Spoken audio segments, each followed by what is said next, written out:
Oh, hi everyone. Thank you so much for tuning in. I'm so glad that we continue with this series of episodes, for thinkers and doers. I'm having so much fun doing this podcast. This time I had the privilege, the joy, the honor to speak to Ragan Sutterfield. Ragan is an amazing writer. He's also a priest in the Episcopal Church in Arkansas in the United States. And he is just, a delightful writer and speaker. And he is someone whose values and ideas truly inspire me.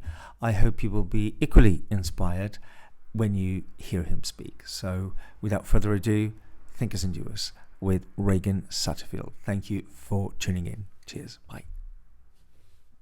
All right, so hello everybody. Welcome once again to Thinkers and Doers. I am particularly excited, to have this guest, Ragan Sutterfield. I hope I'm pronouncing the name correctly. Yes. He has joined us from America, no less. So I'm so grateful and honored to have him here on the show. I came across Ragan, I was commenting to you earlier, I came across a piece that you wrote about CrossFit, funny enough, in the Washington Post. So completely, let's say, by chance, if there is such a thing. And I was instantly enthralled by your writing. I loved it instantly. There was also a challenge. It challenged me as well. And it just there was a couple of concepts there that I instantly thought, oh yeah, okay, they took me further in my own thinking, and then I looked you up and I came across some of your wonderful work. So this is not a long chat, but I hope it will be a meaningful and a substantial one, and to let our listeners know a little bit more about who you are and the work that you do, and talk about some concepts that we both care about and things like that. So I'm going to start by asking, how are you today, and what would you like to share with us? Sure, Well, first of all, thanks so much for connecting with me and my work. It's great to learn about what you've been up to, and it was good to explore some of your writings and other podcasts prior to this one, and glad to join the conversation that you're hosting here. Mm-hmm. So it's always one of the joys of writing is to have put out these pieces into the world, and for those to continue to have some life on their own, and then for others to stumble across them here and there. And it's been some years since I wrote that CrossFit piece, but I'm curious. You mentioned a couple of the things that had caught your attention in it, and I'm just curious what those might have been. Okay, I'm glad you asked, because I've got it right here. If you allow me, here we go. I copy pasted some of these quotes. Yes, I mean the sort of towards the end of that article, I loved it when you say, so CrossFit, well, this I particularly sort of identify with, when you say CrossFit provides a rare place of community and holistic transformation. It may not be religious institutionally, but CrossFit does a better job than many religious communities in transforming people's lives. It may seem strange for that is essentially a fitness program, but CrossFit involves an identity shift, precisely, that carries over into life well beyond the gym. You become an athlete, and so on. And then I love this: the move beyond the narcissism of exercise draws people out of a focus on themselves and toward something else. When people start CrossFit, they start thinking about what their bodies can achieve and stop focusing on their perceived physical flaws.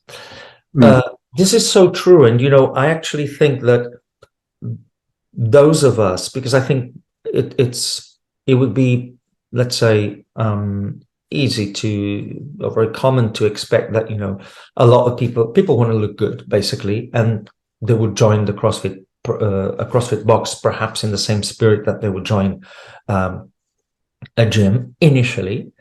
And then there is that shift when it just suddenly becomes about something else, and you almost forget about yourself in the process. You're focused on yourself, but you forget about yourself. And I kind of love that, because you're there together with other people in a competitive yet friendly environment, everyone working for a common cause. And so when you wrote this, I wonder if maybe this is what you yourself experienced, right? Is that the case? Yes, absolutely. Because I'm someone who, I've had various moments working on myself and body image issues throughout my life, and lost quite a lot of weight going in when I was moving from my 20s into my 30s, and had a lot of personal transformation there. But what CrossFit helped with was moving away from this self-centered view and into this way of living into the potential of my body and being interested and just seeing what's possible, what could my body do, but not being so focused on what my body looked like from this imagined other that's looking at me, but instead just experiencing my body in its fullness. And also I like the way in which CrossFit and most other sports that I've found myself attracted to since then are focused on skill acquisition rather than just the burning of calories, or it's not this just my and I've learned a lot about this from my wife, I should say. She is not a CrossFitter, but she's a swimmer, and she loves swimming and the discipline of swimming, and works on perfecting her stroke. And she said once to a friend who was just like, well, I have to go to the gym and get on the treadmill and just burn all these calories, and I hate going to the gym. And she was like, if you hate it, don't do it. Like you need to have something that you love.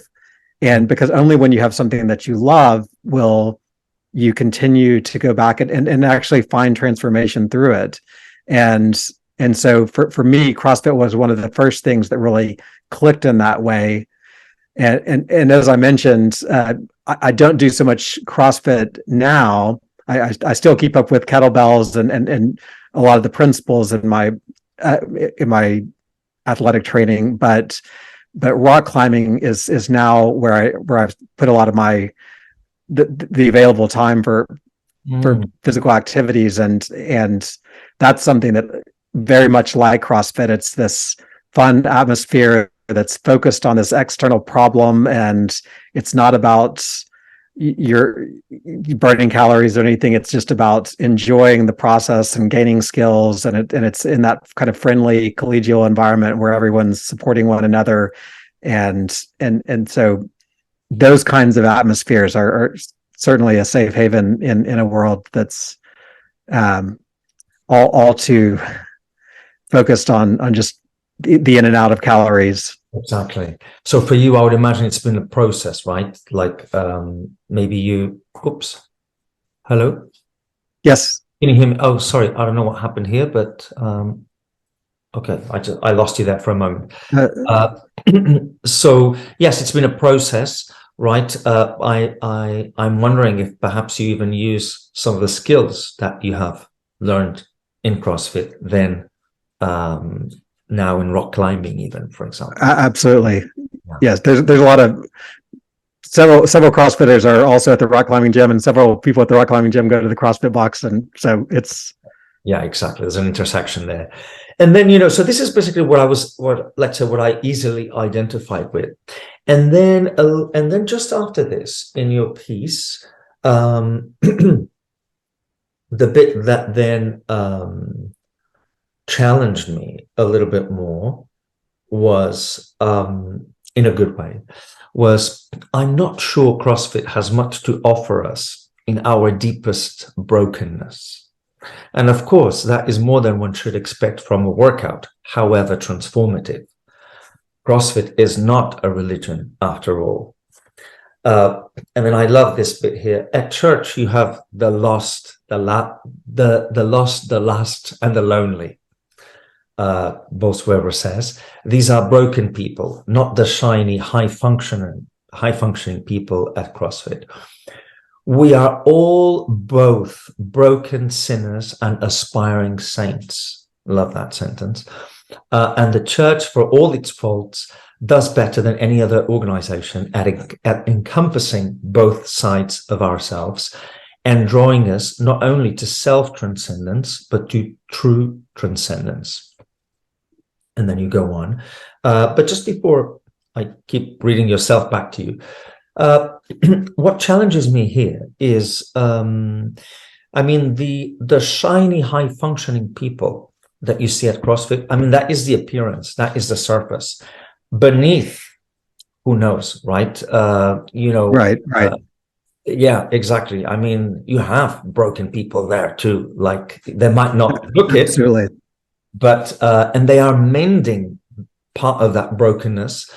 So what I find that I miss a lot, let's say, in the usual spheres of social life, okay, is the element of congregation, which I think is the element that you traditionally find in churches or in places of worship, and that unfortunately, as some people say, how can I put this?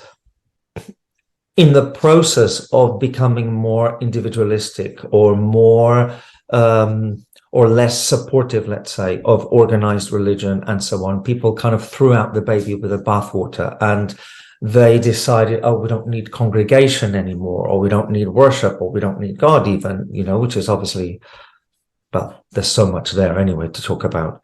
I wonder, do you think that a CrossFit space, it's not openly a space for congregation, but I find that there is an element there of being together in a certain way. Perhaps I do lack the element of worship in a higher sense, in a higher, let's say, in a higher power. But there is an experience of limits there, or an experience of going beyond your limits that is congregational, because the support that people give each other there is very much unique, I find, very much. So I wonder if that is not a modern space for a congregation of sorts. I wonder what you... I think it is. I think one of the unique and rare things about sort of a more traditional church congregation, and I would love if you have any thoughts on how this might be imagined outside of it, but CrossFit or my climbing gym or a lot of these other spaces that I think do really build community and have a sense of congregation and people accepting people where they are with their limits and just glad for their presence. That all of those things I think are representative of a congregation, but there's still a kind of barrier of access, and it costs money, and you have to have some wherewithal just to be part of those circles. And one of the unique things, at least in my experience in many churches, is that it takes no money. You walk in, there's no, it's a completely free experience. And of course there are ways in which churches have created barriers that are not good and certainly are things that need to be dismantled. But when I was writing that piece, I was worshiping in a congregation in Washington, D.C., where many people who left the homeless shelters early in the morning on Sunday mornings needed a place to go, and they would come down to this church, and they were welcomed. And it was this unique place where people who had very deep brokenness and mind and body and had experienced all kinds of traumas in their life were there alongside people who were a part of CrossFit gyms and were, some of the elites in Washington, D.C., who were lawyers on K Street or were diplomats working for the State Department. And yet all of these people are here in this one place together, sharing it was always a difficult struggle, but to some extent they were able to share life together and share a meal together. And that's something that I would love to see happen in more places than just church. But that's the kind of thing that it's, I think, difficult for something like CrossFit to do. But I'd love if you have any thoughts on other or ways that might happen in some place like a CrossFit box. I mean, my thoughts, perhaps, and I'm thinking out loud here together with you, I think it's more difficult nowadays to talk about these things because I think these processes are inner processes, so they happen invisibly. And it's a lot about resonance, so some people, they just don't resonate with the idea of going to a church or a temple, Sure. fine, but they resonate with having, a coffee or a beer or whatever with some people after CrossFit and kind of sharing intimate stories and experiences, and that resonates with them. And we don't know if there is an experience of congregation right there, I find, as well. Oh yeah. So Carolyn Mays, she says that nowadays we have become the monastery ourselves, like out in the world, any place. And in fact, James Finley, he also has a quote that I had here that just because I love the quote, which is, if you allow me 1 second. Here we are. At the deepest level, it does not really matter where you seek this path because it is everywhere. So I find that, of course, the church has, let's say, the traditional structure that is there that offers a guarantee. You are guaranteed to find a certain something there, right? And precisely when you're feeling broken, when you're feeling desperate or not, right? But, and then within the church, you have, different churches or different temples and with different people, because I think, a lot of people are looking for God, are looking for a mystical experience, even if they don't frame it that way. But people are, certainly, I think, collectively speaking, the pandemic has pushed people to re-examine their lives and kind of rethink, where they are, where they want to be, how they want to connect with their loved ones in one way or another, and so on. So I don't know, what is your take on that? Yeah, I think that I think that within us, we all have this desire for wholeness and completeness.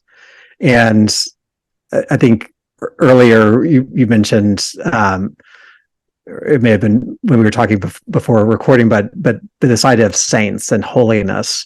And I've been reflecting on that because, in the more traditional church calendar, we just celebrated All Saints, and it's this chance to, it's often associated with remembering those who have died, but it's also this time to think about what is a saint? What does it mean to be a saint? And I was reading some Thomas Merton on this, who, of course, James Finley was a student of Merton's, and Merton says, for me to be a saint is to be myself. And the discovery of sanctification, of being holy, which is what sainthood is all about, is about finding my true self, my true identity. And that's a process, though, that we engage not just by ourselves, but by finding all of those connections and people and creatures and even deeper than that, that make us whole and fully who we are. And that's what true holiness is really about, and true sainthood is really about, is living in the fullness of these connections, where we are in a way remembered. We remember on All Saints, we remember all those who've come before us, but in a way we're enacting this reality that is the way that we come back as a body, as a congregation, in our fullness and completeness. Then we are remembered. Mm-hmm. So I don't want to get too esoteric with all of that, but that's hopefully has some resonance. God, yeah, absolutely. I love that. I mean, it's the acknowledgement that we are relationship beings in our innermost essence, right? That we I think it was Marianne Williamson who said this, we don't need to ask people to believe in God. We need to ask people to believe in each other. And that is the divine experience, right? That we believe in each other, that we are there to support each other. That is ultimately what works for, in our progress, the way we bond, the way we allow the connection to have a life of its own, right? To manifest as an entity in its own right? With any relationship, it's not what I want, it's not what you want, it's what the bond wants with its own intelligence, right? So there's a bonding element there. And I wonder if is that where is that kind of where it's going? What is the next step? Is there anything like after that, or that is it, would you say? Well, maybe a different way to, yeah. So I think that there's, for me, I'm a Christian priest and so I'm coming in from that perspective. But there's this idea of, I was talking about the church earlier, but that we can get hung up in thinking about the church as this place, and in the same way, if CrossFit is if we think about it in terms of a congregation or any other kind of group that helps people become fully who they are, and if we just think about it as the box, or for a church, the church building, then I think we're missing the true center of those places, and where the real wholeness is housed and is happening. And in Christianity, we have this idea of the body of Christ being the coming together of all of the people who, the body of Christ is made by the people who gather together.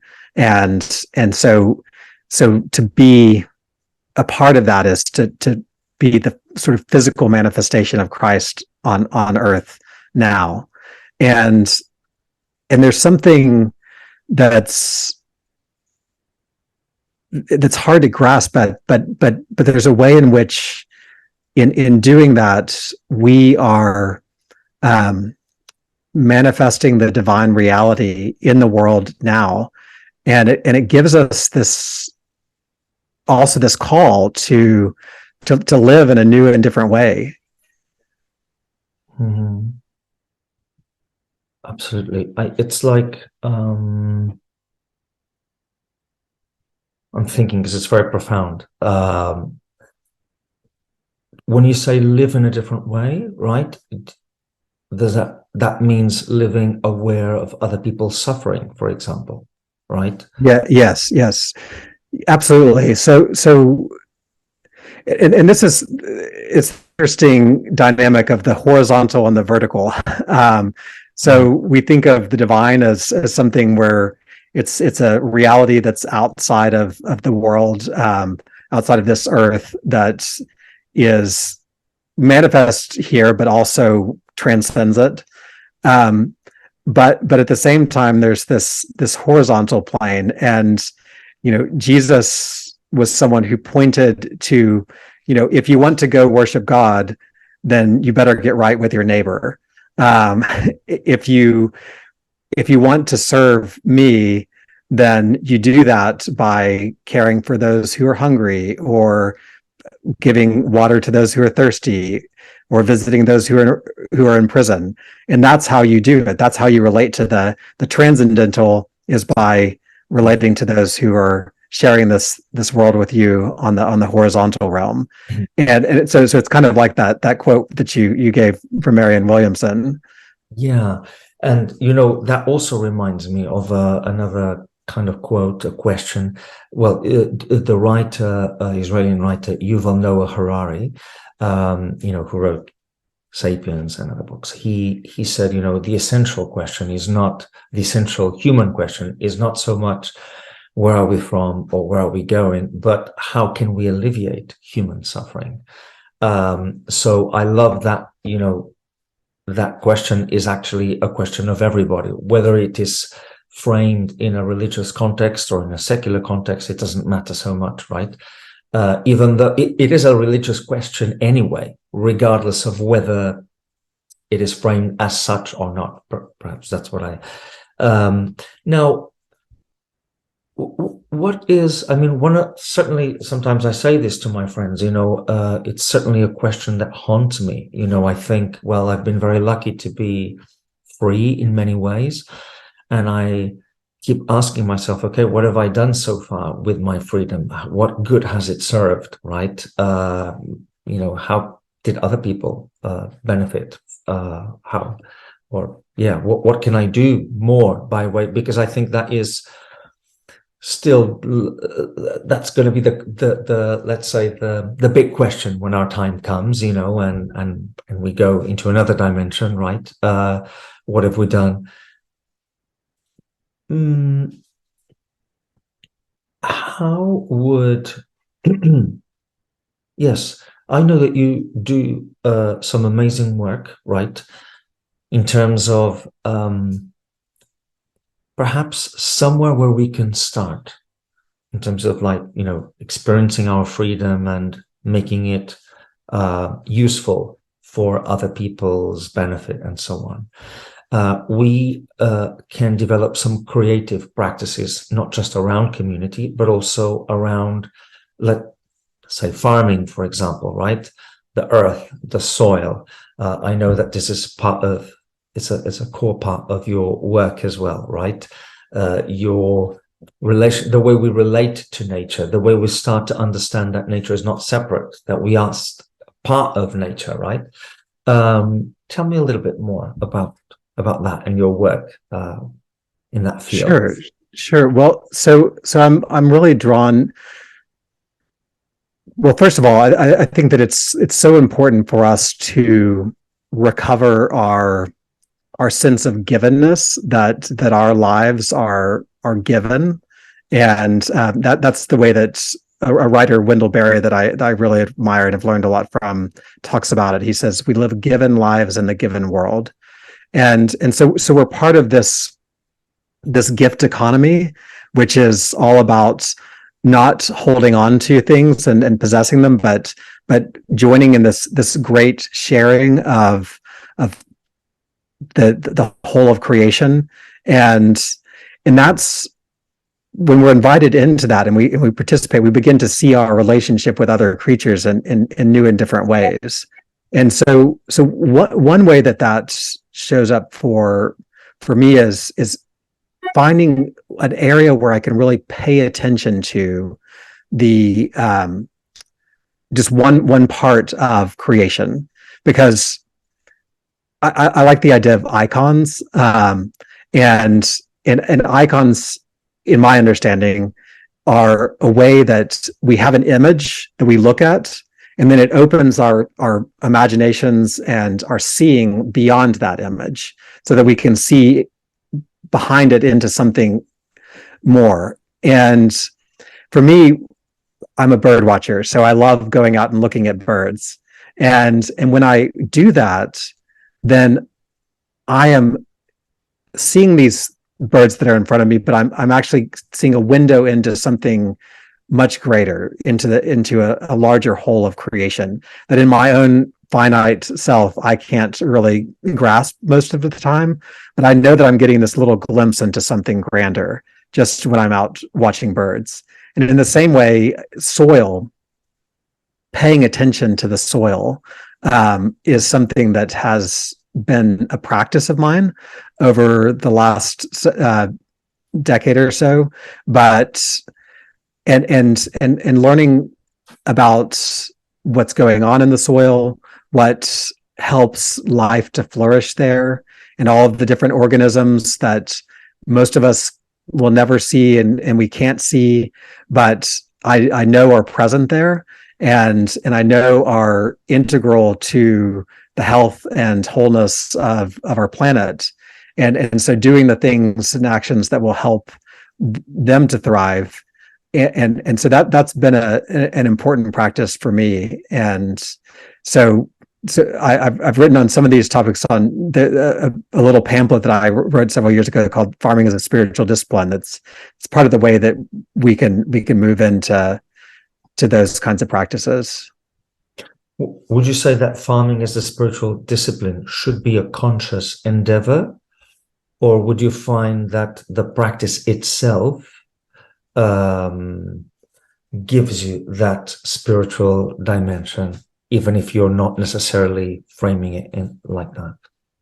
I think the practice itself gives you that, but I think that it can be enhanced in ways if we are more conscious of it. But yes, I think that someone who's not thinking about working with the soil as a spiritual practice, I think it's still getting most of the real value of that practice.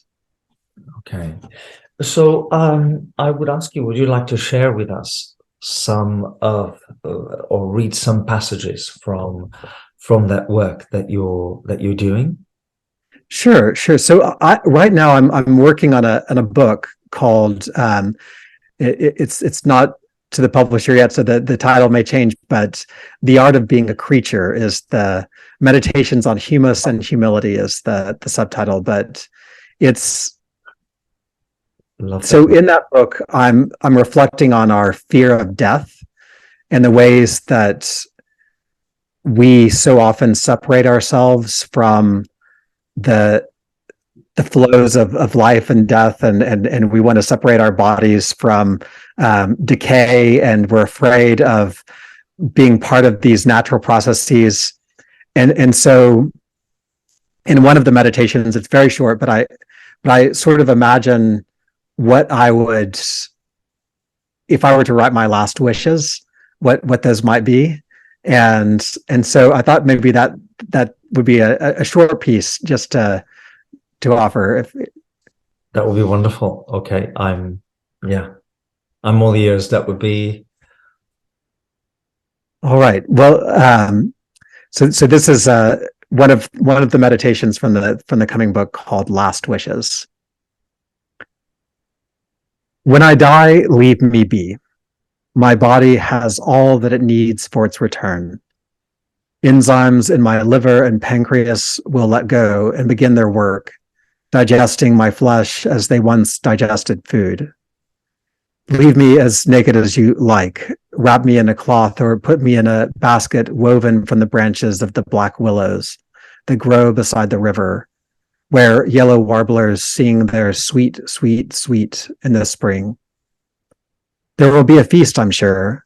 The women of the church always have cookies and sandwiches of pimento cheese ready on a platter. Those should satisfy the human guest. But for the others, offer my body as a banquet, a parting gift to the creatures that have given me years of good health. Let them now feed upon the organs inside: coliform, E. coli, streptococci, and pseudonymous Ragan eating up my intestines, Clostridia traveling the passages of my body, feeding as they go. May they go into the world occupying other stomachs, carrying within them a remainder of my body. Place me in a shallow grave, one where already the dead have turned it dark with life. Smell the place. See if you can push your hand down easily. If it smells like a good garden, the scent of a forest floor, like the one I laid on as a child, watching, listening, then that is a good place. If you see the castings of worms, the earth digested in their guts by their own mix of microbes, all the better. Bury me deep enough that the coyotes won't pry, not wanting to trouble the neighbors. Give at least a few maggots a chance at the softer tissues. They could take care of more than half my body in a week. Beneath the soil, the beetles will also come, especially the burrowing kind, the grave diggers of the insect world, ripping small bits of flesh and burying it with the seed of another generation. Eventually, the fungi will take their part, the subterranean decomposers, the great connectors of the soil. They will run their mycelial webs among the remains, searching for nutrients unlocked by feasting microbes, and moving with them to the ends of the tree roots, to which they are fused in a continuous link, a messy tangle parsing a question to identity. The fungi are as mysterious as a ghost, invisible as a soul, but evident everywhere in the life springing from the ground. They will return my body to that life, the minor resurrection of a human being, earthling brought to life in earth. Wow.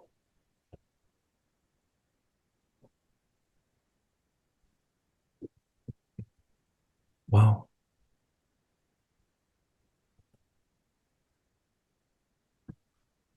I almost don't want to qualify this with an adjective. I just want to leave it there and take it all in. It's so, yeah. Well, thanks for letting me share that with you and your listeners, Nuna. That was such a pleasure. And, you know, it's strange because, yeah, I could imagine. I think it's a different experience when you are reading, and it's a different experience when you are being read to. Both beautiful in a different way. And what I got from your reading was that I was kind of there. So it was kind of, I was kind of transported, right? And I was imagining precisely all that creaturely, life and adventure. And there's something very adventurous. And I love the conviction with which you were able to write that, to actually look into the process, sort of, in the eye kind of thing, and not look away from what people just imagine as a very dark thing or uncomfortable, and actually go there, kind of go all the way. That, okay, impressive, incredible, beautifully written. So, are you expecting to publish this anytime soon, or? So my hope is that if all goes well, this, the publishing process is a long one. So I'm wrapping up the manuscript right now, but it should be hopefully sometime maybe around this time next fall. I would guess will be when it's released. I'll be sure to let you know. So we've got a little bit of time to wait. Yes. Now, I was wondering, if I don't know if you want to read some more. I was reading, and I think it's not related, but it is related, because I was reading your piece on humility in your Substack newsletter, and I'll just read the first paragraph. But then, if you can, and if it's easily accessible to you, I would love it if you read a bit more. Instantly, when I read this, I was like, wow. Over the past year, though, I've been reading the teachings and stories of those desert monks, and I have to say that they've lovingly called me out over the distance of the centuries for my own judgmental ways. I absolutely loved that bridge that you that you established there.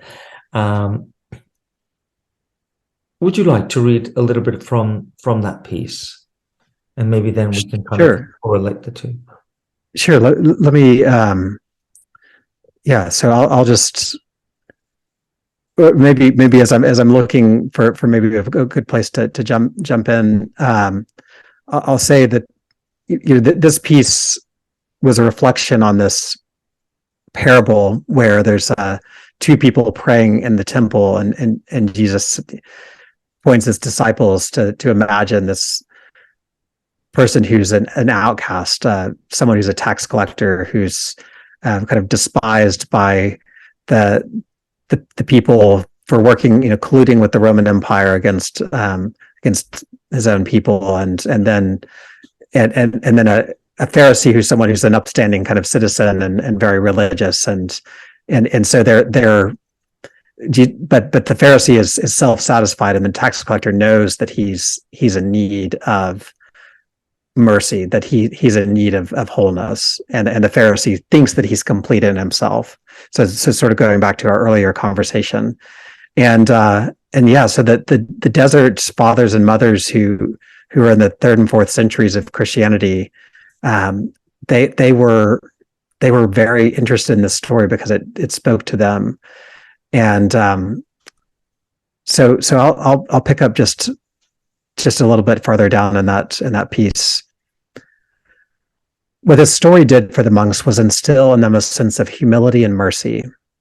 It taught them that what is important in God's eyes is not our own personal sense of righteousness, but a surrender to God's goodness and love. What the tax collector knew and the monks sought to learn was that they were in deep need of God's grace. And that gift was not something they could earn or accomplish however much they fasted or however many hair shirts they wore. They meditated on their sins, not to be down on themselves, but to be open as empty vessels to be filled with God's love. The result in the lives of the desert fathers and mothers was not shame, but a kind of freedom. Shame doesn't do anyone any good. If all we get to in recognizing our sins as that we're rotten people, unworthy of any good thing, then we are still strangely stuck on the side of the Pharisee. In shame, we believe, like the Pharisee, that righteousness is something we can achieve on our own, rather than a relationship that we enter. The wisdom of the tax collector, the wisdom of the desert monastics, is that an acknowledgement of our failings, our shortcomings, is not about us. In admitting our emptiness, we are inviting God's great fulfillment in our lives. And the result is that we are much more gentle with all those who are also struggling, all those other people who are in desperate need of God's mercy. That is stunning, I have to say. That was precisely the passage that I had sort of copy-pasted here. I just love this idea that an acknowledgement of our own failings, our shortcomings, is not about us. So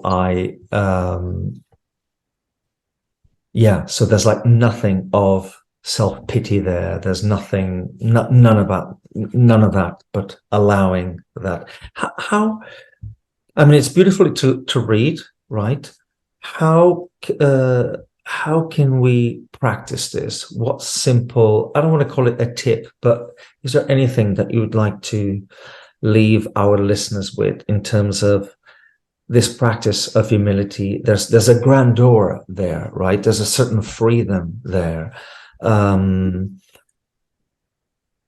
can we practice this? That's a good question. I think that one of the fundamental practices, I think, of any spiritual life is a lot of time spent in silence. And that's something that the monks certainly spend a lot of time doing. And they emphasized always like staying in their cells, which was, these little caves out in the desert, and because the temptation is always to move about and and what that can do for us is that when we're in silence, I think we can come to sort of settle into the truth of who we are, away from all of the different kinds of masks and false selves that we put on, and we can sometimes not like what we encounter in that silence, but if we sit with it and continue with it, then some light can come, some grace and mercy can enter into that place too.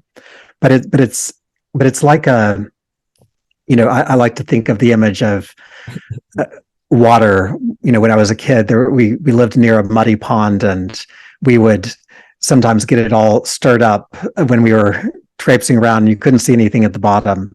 It was all the silt and mud, but then if you just stood still, then all of that would settle down, and you could have clarity.